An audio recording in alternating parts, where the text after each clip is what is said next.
Hi guys, good evening. এখানে দেখতেই পাচ্ছ আমি রেডি হয়ে গেছি অ্যান্ড সৃজিতও আসছে। অ্যাকচুয়ালি আমরা দুজনে আজকে যাব একটা খুব ইম্পর্টেন্ট জিনিস কিনতে, যেটার জন্য আমি সৃজিতকে বহুত দিন ধরে রাজি করিয়ে করিয়ে পাচ্ছিলাম না। সো ফাইনালি আজকেও রাজি হয়েছে। যেটা হচ্ছে আমাদের একটা এবার ডাবল ডোরের ফ্রিজ নিতে হবে, যেটার প্রচণ্ড একটা ক্রাইসিস চলছিল।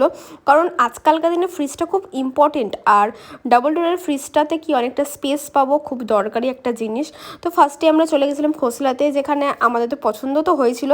আমাদের মাথায় দুটো কোম্পানির নাম ছিল, হয় ওয়ালপুল নাহলে স্যামসাং। তো সৃজিত বললো আরও কয়েকটা আমরা স্টোর ভিজিট করি। তারপর আমরা চলে গেছিলাম উত্তরপাড়া গ্রেটি স্ট্যান্ড। ওখানে গিয়ে একটা ফ্রিজ ওর আর আমার দুজনেরই খুবই পছন্দ হয়েছে। ফাইনালি কোন ফ্রিজটা নিলাম সেটার জন্য ওয়েট করো, বড় ব্লগে ইন ডিটেলসে সব কিছু দেখিয়েছি। আর সৃজিত এখানে বাড়িতে এসে করেছিল mixed fried rice with chili chicken. Obviously ও তো একা করেনি, আমিও হেল্প করেছিলাম, তার জন্য আমার অবস্থা দেখো।